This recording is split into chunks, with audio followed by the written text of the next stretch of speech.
Hello, in this video we are talking about section 8.7 on Taylor and Maclaurin series. Specifically, we're in day 1 on finding Taylor series. Now we are going to be working through example 1, which asks us to find the closed form for the Maclaurin series and the associated interval of convergence for the function f of x equaling e to the x. So a few things to notice about the question here. First of all, a Maclaurin series requires that a be equal to 0, our center. So we will be using that in our formula for a series. Also, it asks us to find the closed form. So this means we need to find some n equals 0 to infinity of Cn and some x minus a. Basically, we need to figure out a pattern here for our Cn terms so that we can write it in in this closed form where we have our sigma notation for the sum. So in order to find that pattern, a good rule of thumb is to generally look at 4 to 5 terms. Most of the time for a given function, you will be able to find what a pattern for the coefficients if you look at about 4 or 5 terms. Every once in a while, there's a certain function where some of the coefficients go to 0, and then you might have to end up looking at more terms. But for the most part, 4 or 5 terms is going to be good enough. Now, in order to find those terms, we are going to use what's recommended in the notes by looking at a table. So for this table, we are going to have our n values in the first column. We're going to have our nth derivative of x in the second column.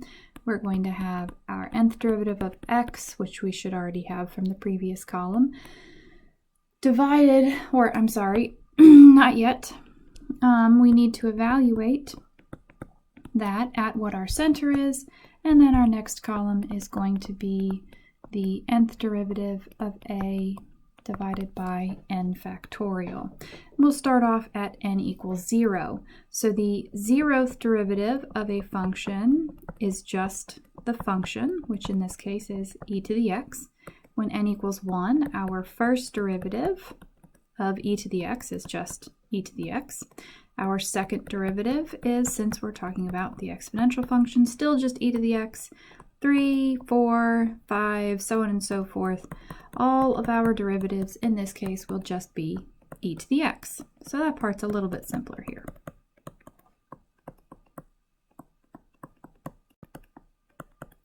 Okay, now we take this and we evaluate it at our center. Remember, we said that since this is a Maclaurin series, our center is going to be 0. So this is the nth derivative evaluated at 0.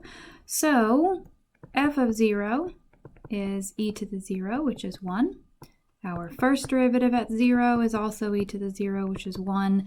And since our derivatives all stay the same, then evaluating these at 0 will all stay the same. 1, 1, 1. And we can continue it from there. Now we're going to start getting some different values because we're going to be dividing by 0 factorial, or sorry, n factorial. So as n changes, we are going to get some different values. Let me change that a little. There we go. So now when n equals 0, we are going to take f of 0 and divide it by 0 factorial. Remember, by convention, 0 factorial is equal to 1. So our numerator is 1, our denominator is 1. That means that our 0th coefficient is just a 1. And that did not look like a very good C there. There we go. Okay, when n equals 1, we are going to take f prime at 0 and divide it by 1 factorial. Well, the numerator is 1, the denominator 1 factorial is also 1, so we get 1 again, and that is C1. Now we take our second derivative at 0, we divide it by 2 factorial. Now we're going to start seeing something different. Our numerator is still 1, our denominator 2 factorial is 2, so that is 1/2, and that is what C sub 2 is. Whoops. Our next coefficient will be the third derivative at 0 divided by 3 factorial. The numerator is still 1. The denominator now, 3 factorial, is equal to 6. So we get 1/6, and that is C sub 3. Our fourth derivative at 0 divided by 4 factorial is going to be 1 divided by 4 factorial is 24. that is c sub 4, and our fifth derivative evaluated at 0 over 5 factorial will be 1 in the numerator, and 5 factorial is 120, so we get C5. So now if we're trying to come up with a pattern for our terms, notice that C0 is 1, which we might be able to write as something else, but we'll just keep it as that for now. C1 is also 1. C2 is 1/2. C3 is 1/6. C4 is 1/24. And C5 is 1 over 120. So these first few here, there's a few different ways that those could be written, so those aren't very helpful. But these last three, it's pretty clear that the numerator is always 1, but the denominator is a factorial.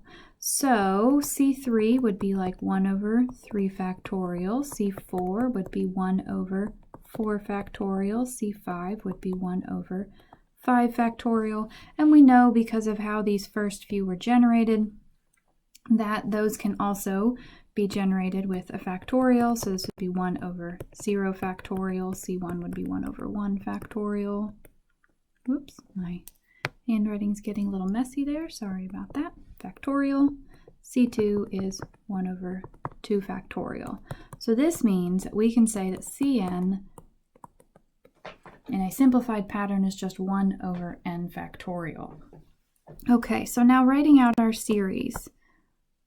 Our series, if we write out the terms, we're going to have C0 plus C1 times x minus a to the first power plus C2 times x minus a squared plus C3 times x minus a cubed plus C4 x minus a to the fourth plus C5 x minus a to the fifth, and so on and so forth. That's as many coefficients as we found, so that's all I'm going to write out here. C0 was 1. C1 was also 1. Remember that a is 0 here, so x minus a to the first is just x to the first power, so that's going to be x. Plus C2 was 1/2. X minus a squared is going to be x squared. C3 was 1/6. X minus a cubed is just x cubed. C sub 4 is 1 over 24 times x to the fourth plus 1 over 120 x to the fifth plus so on and so forth. Now, we know that our coefficients can be written as 1 over n factorial. We know that we will sum from n equals 0 to infinity based on the fact that this first one starts at C0, n starting at 0. Then we have to think about our powers of x. So in the first term, we have x raised to the 0th, then x squared, x to the first, then x squared, then x cubed, and so on. So that means that we are going to end up with x raised to the nth power. So our closed form of our Taylor series, we have e to the x is equal to the sum from n equals 0 to infinity of 1 over n factorial times x to the n. And there's the closed form of our Taylor series.